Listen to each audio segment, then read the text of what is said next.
seja bem-vindo a mais um programa Extensão em Diálogo. O programa que tem o objetivo de mostrar para a sociedade o que acontece na extensão universitária da UF. No quadro de hoje, vamos conversar com a professora Cláudia Uchoa e o bolsista Tauan Galvão, ambos do projeto Atlas Virtual de Parasitologia. Sejam bem-vindos ao nosso estúdio. Professora, o que estuda a parasitologia? A parasitologia é uma área que estuda os parasitos. E quem seriam os parasitos? Seriam os eumintos, que são os vermes, os protozoários e os artrópodes, onde a gente tem os insetos, os ácaros, os carrapatos. E o que seria essa importância no estudo para a saúde humana? O ser humano, ele convive num meio onde existem esses outros seres. Ele é mais um animal sobre a face da Terra. E nesse processo de interação, ele interage, de vivência, ele interage com outras espécies animais.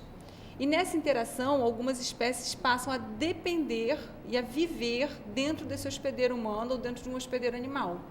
E aí se torna um parasito.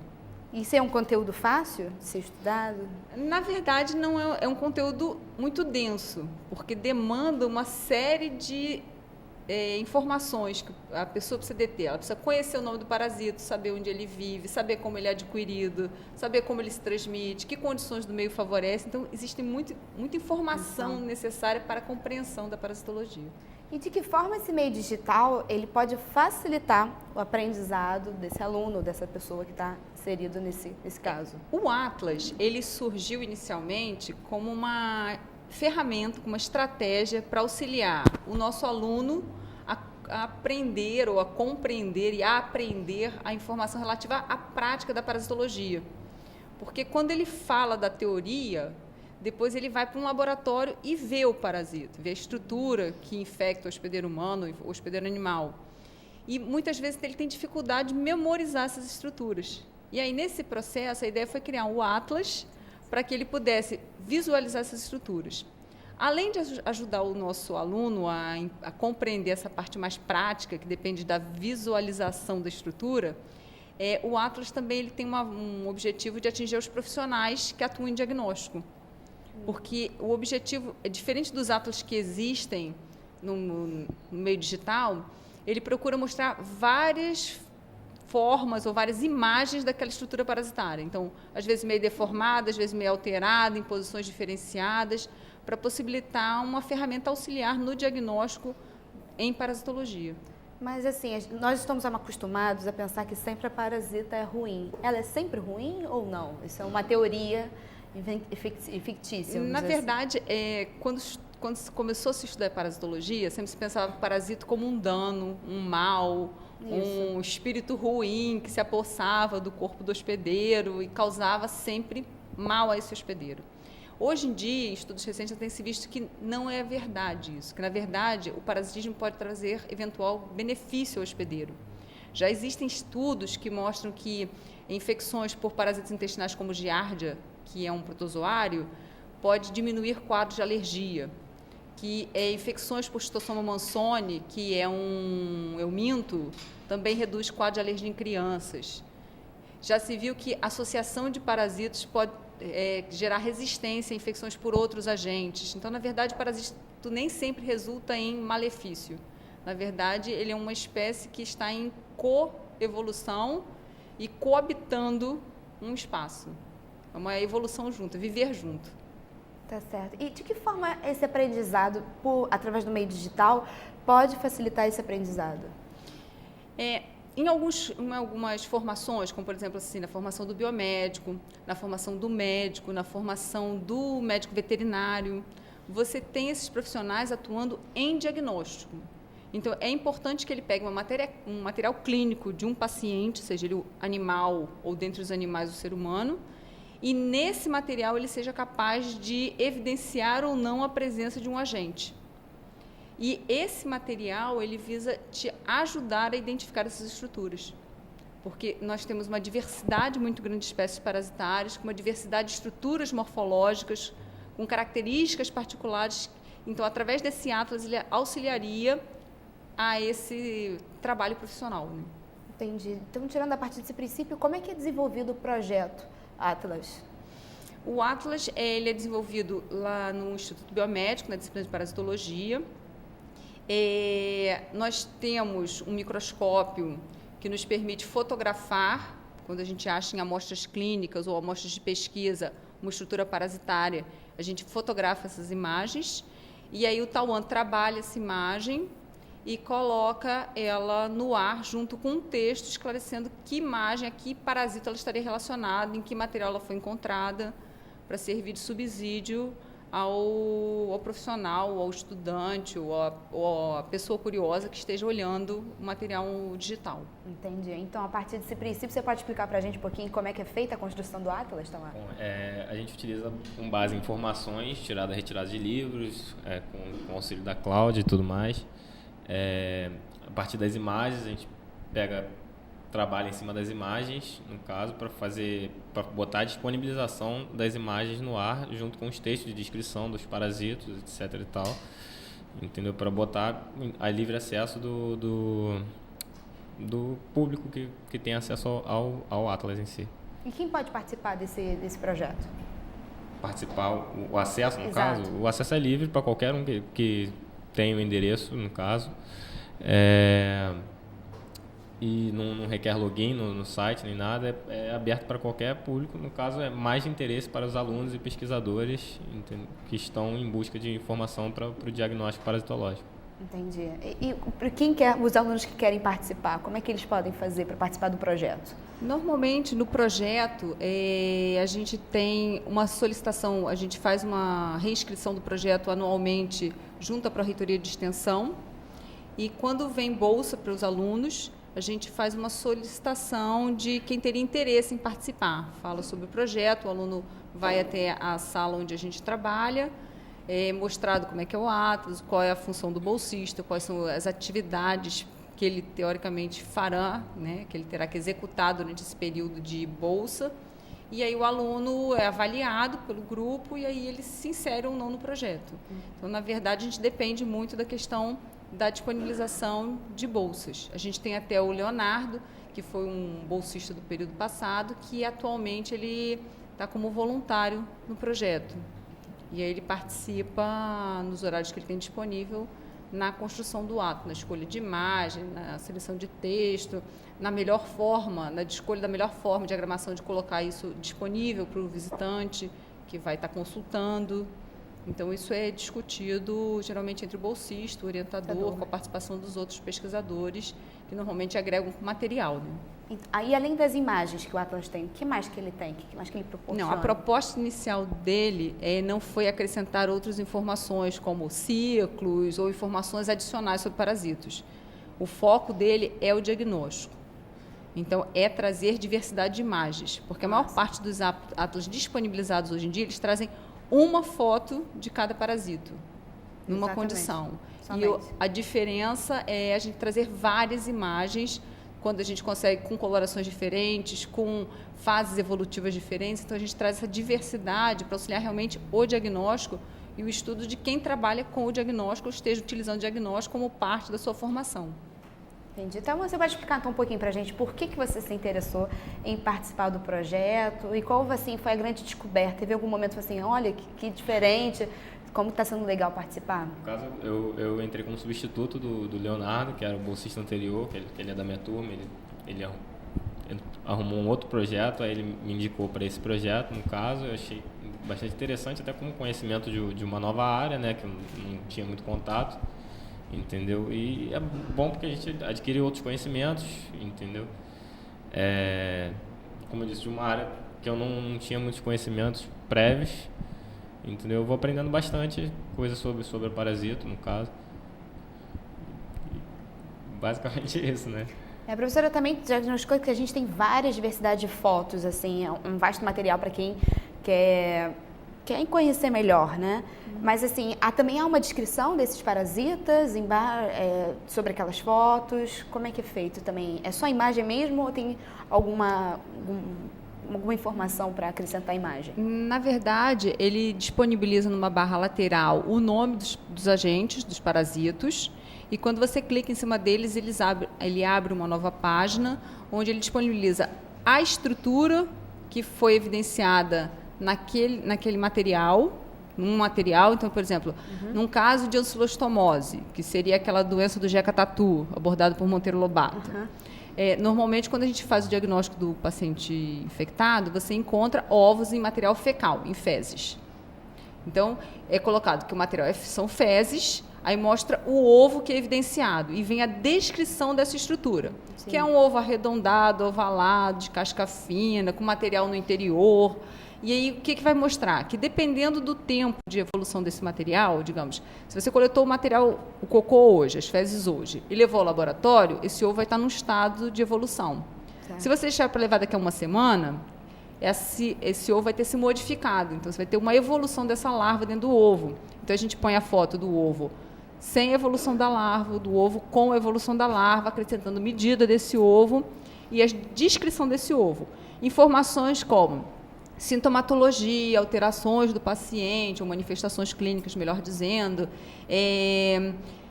forma do adulto, isso não estaria nesse momento. Ele não estaria, não é um objetivo do Atlas levar essas outras informações. Na verdade, ele tem o viés de auxiliar a questão do diagnóstico, e aí a gente trabalha em cima das formas de diagnóstico. E como é que a sociedade pode ser beneficiada por esse projeto? A sociedade, na verdade, ela pode ser um usuário do Atlas, no momento que você pensa em profissionais que trabalham em laboratórios de diagnóstico, que você pensa em estudantes que fazem parte da sociedade, então ele pode utilizar o material como auxiliar na sua formação ou em consultas no seu trabalho. E a sociedade em geral, que não teria esse viés do interesse na parasitologia, ela pode ser beneficiada porque o profissional com esse instrumento em mãos, uma vez que é um instrumento de fácil acesso, disponível na internet, sem custo, ele pode ter um diagnóstico de mais certeza. Ele pode ter uma ferramenta para ele consultar quando ele tiver dúvida. Porque na parasitologia, o diagnóstico ele depende da identificação da estrutura. Então, depende do ser humano que está atrás do microscópio olhando. Tá certo. Não existe um equipamento que faça essa leitura. É diferente de você fazer hoje em dia, você faz um hemograma, você tem equipamentos que você coloca a amostra de sangue e ele conta o número de células. Ao passo que na parasitologia a gente ainda não tem esse recurso. Então, depende do ser humano, do técnico formado, habilitado para identificar, para fazer o diagnóstico. E, claro, como tudo no mundo, existem deformações, alterações, e muitas vezes você pode entrar em dúvida. E nem sempre você tem um colega profissional do lado para tirar dúvida. Então, o Atlas seria um recurso para auxiliar esse profissional. E a gente encontra essas informações aonde? No site mesmo da UF? Sim, ele está hospedado no site da UF. O endereço da página é o endereço da página da UF, www.uf.br/Atlas Parasitologia. Tá certo. E como é que surgiu a ideia, então, de criar o Atlas, criar o Atlas, o projeto? A ideia do Atlas, ela surgiu no processo da mediação da informação na graduação. Eu trabalho na universidade já há 20 anos e sempre ministrando os conteúdos de parasitologia para curso de enfermagem, nutrição, biomedicina, farmácia. E nós vemos ao longo do tempo que os alunos sempre passavam por um estresse muito grande na questão da aula prática, de fazer relatório, de fazer prova prática, onde fica só ele, o microscópio e a lâmina, e parece que a lâmina vai morder ele, porque é o monstro que está na frente dele. Então, nesse processo, a gente vê que ele tinha muita resistência, muita dificuldade. Certo. E o que a gente conseguia identificar é que, de repente, essa dificuldade era porque ele não se apropriava daquela informação, ele não conhecia, não tinha proximidade. E como o Atlas fica disponibilizado numa ferramenta digital, e hoje a maior parte dos equipamentos que a juventude tem acesso, celular, iPhone, todos eles geralmente têm acesso a uma rede móvel, você tem esse aluno podendo, em qualquer momento, estar consultando, olhando, então se tranquilizando até para chegar numa hora de uma avaliação, ele se sentir mais seguro. Tauan, o que você vê a partir desse projeto? Você falou que está há 3 anos, não, perdão, um ano no projeto. Como é que você vê toda essa experiência que você está tendo ao longo desse ano para a sua carreira profissional? Eu acho que acrescenta bastante no sentido até de que eu estava falando como a inclusão de uma área, até uma possível área para eu seguir, entendeu? Como uma futura área de trabalho, eu acho que inclui bastante, até também na parte de programação, que não deixa de ser um diferencial, né? até para a profissão, no caso eu mexer com alguma coisa parecida com isso, entendeu? Eu acho que acrescenta bastante nesse sentido de até ser uma possível área a eu seguir mesmo. Como é que é a procura dos estagiários, professora? Os bolsistas, vocês convidam? No caso, ele disse que foi convidado por um amigo, mas geralmente como é que é feita essa seleção? Normalmente, a gente, quando tem a vaga, a gente conversa com os alunos dos cursos que a gente tem ação direta e também conversa com professores de outros cursos. Na verdade, eu não atuo diretamente com a veterinária, com a medicina veterinária.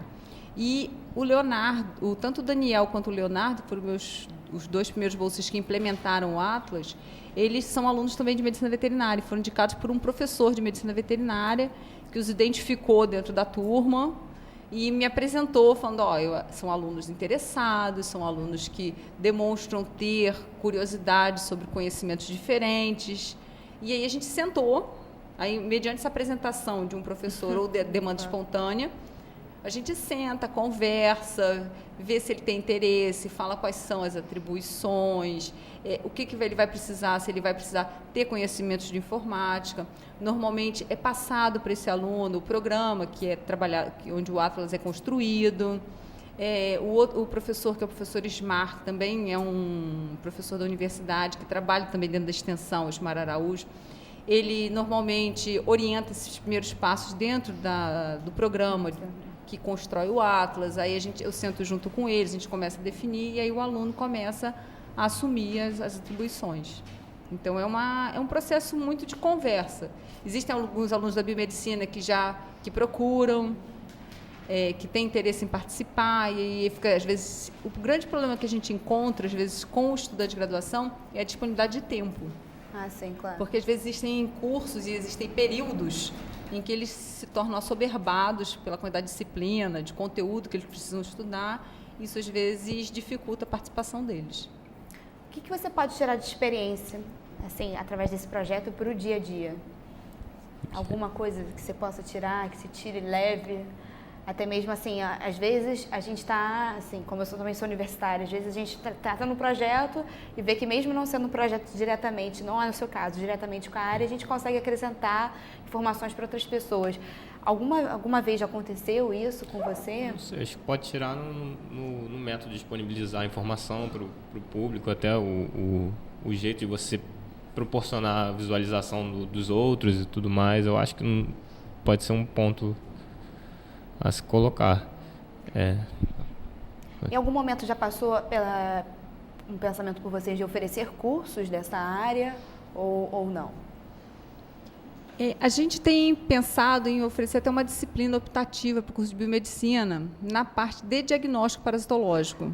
Fazer um curso bem direcionado, tanto com a questão das imagens, quanto com a questão das técnicas que levam à obtenção do diagnóstico daquela imagem.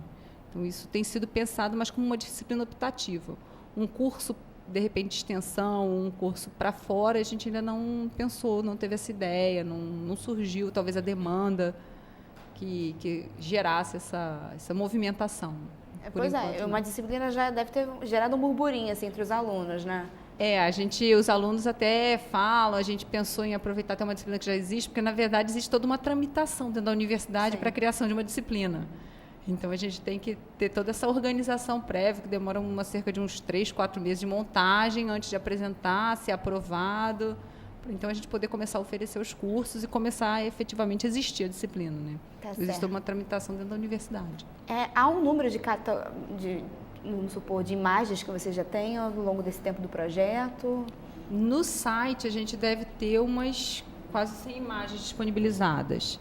Agora, a gente tem em pendrive imagens que a gente está ainda selecionando, a gente já deve ter umas 500 a 1.000 imagens já tiradas. E algumas delas a gente tem começado a selecionar para ver o que é melhor, que imagem seria mais adequada. Então, acaba que a gente tem um banco de imagens muito maior do que o que realmente é disponibilizado. Em algum momento vocês já também receberam dúvidas não, mas assim, a pessoa, eu queria saber como é que é esse parasito. Já pediram alguma informação, uma imagem de um parasito específico? Não recebi especificamente assim, não. O que eu recebo, às vezes, são até pelo site da Proex, ou até mesmo quando a gente leva resumo sobre esse projeto para congresso, as pessoas perguntando como é que é construir, como é que é a disponibilização das imagens, é complicado, não é? Então, as pessoas querem saber, acho, mais da estrutura do que realmente do parasito, da imagem que está disponibilizada ali. Tá certo. Porque, na verdade, como acaba sendo um público já de ensino superior ou formado que consulta esse material, eu acho que não existe tanto a dúvida de questionar que parasita é esse, não ficou claro, não conheço. Então, a gente trabalha com os parasitas, inclusive, que são comuns e que afetam a população em geral. Tá certo. Bom, para fechar, tem algum... o aluno, para fazer parte do projeto, ele tem que ter um conhecimento específico em alguma área, alguma coisa, ou não? É só mesmo uma boa vontade de se identificar com o projeto? Normalmente não. Normalmente eu acho que as pessoas, desde que elas tenham vontade e dedicação, elas são capazes de aprender e fazer qualquer coisa. Então eu não limito assim, não fez parasitologia, não pode fazer. Na verdade tem livro, tem professores dentro da sala trabalhando, então eles estão disponíveis para explicar, para mostrar, para ajudar. Então não existe essa barreira de que existe um pré-requisito. Acho que o pré-requisito é boa vontade, é querer aprender, ter disponibilidade, interagir com o grupo, porque a gente tem um grupo de profissionais que trabalham em pesquisa, e aí o aluno bolsista acaba interagindo com esse grupo. Então, acho que seria muito mais a questão da interação e da construção conjunta, certo. E não um pré-requisito. É certo. Bom, professora, então, se alguém quiser entrar em contato com vocês, como é que eles podem fazer? A gente tem o telefone da disciplina, que seria da universidade, que é o 2629-2426, que fica no Instituto Biomédico, e a partir desse telefone podem falar comigo, com o Tauan, com o professor Otílio, ou com qualquer outra pessoa do grupo, pode ser acessado por esse telefone. Tá certo. Em relação ao projeto, a construção dele, tá bom? O projeto ele já é pronto? Como é que ele sofre alterações ao longo do processo? No caso, ele sofre alterações o tempo todo. A gente parte de princípio de diálogos sobre o texto. No caso, a gente formula um texto. Esse texto eu levo para ela para consulta, é alterado diversas vezes até chegar numa forma ideal, entendeu? As próprias fotos também já tiveram várias formas de apresentação da foto. No caso, antigamente a foto era quadrada mesmo, aí agora a gente está utilizando foto arredondada, aí implementou um certo aumento na foto, na hora que passava o mouse sobre a foto ampliava, só que esse aumento não ficou muito legal, porque ele acabava deformando a própria foto e o texto que tinha junto à foto, entendeu? Aí, no caso, através dessas conversas, a gente sempre faz alterações no Atlas, até do que aquilo que está bom, do que não está, entendeu? Para ser apresentado para o público no final. Entendi. Professora, ele falou um pouquinho da formação até das imagens e dos textos que são veiculados. Mas, assim, como que são feitas essas imagens para que as pessoas possam ter acesso? As imagens, elas vão ser geradas a partir de amostra clínica de animais e, dentre deles, o ser humano. Então, a gente pega essas amostras, processa pelas técnicas de rotina e, quando dá positivo, quando a gente obtém uma amostra positiva, a gente fotografa essa imagem. Então, ela gera dentro do computador uma imagem digitalizada daquela estrutura parasitária, da forma evolutiva do parasito.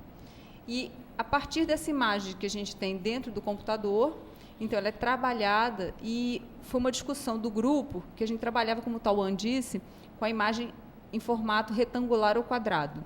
Só que quando você olha no campo do microscópio, você vê uma imagem, a objetiva gera uma imagem circular. Certo. Então, para aproximar do que é visualizado pelo operador durante um diagnóstico, a gente agora está fazendo um recorte nessa imagem, tornando ela arredondada, para ficar mais próximo da realidade. E, inicialmente, se pensava em gerar um aumento. Essa imagem teria um tamanho quando você abre a página, e quando você passava o mouse sobre essa imagem, ela ampliaria. Só que o que a gente está vendo é que ela deforma. Quando amplia, ela começa a se deformar e prejudica a identificação.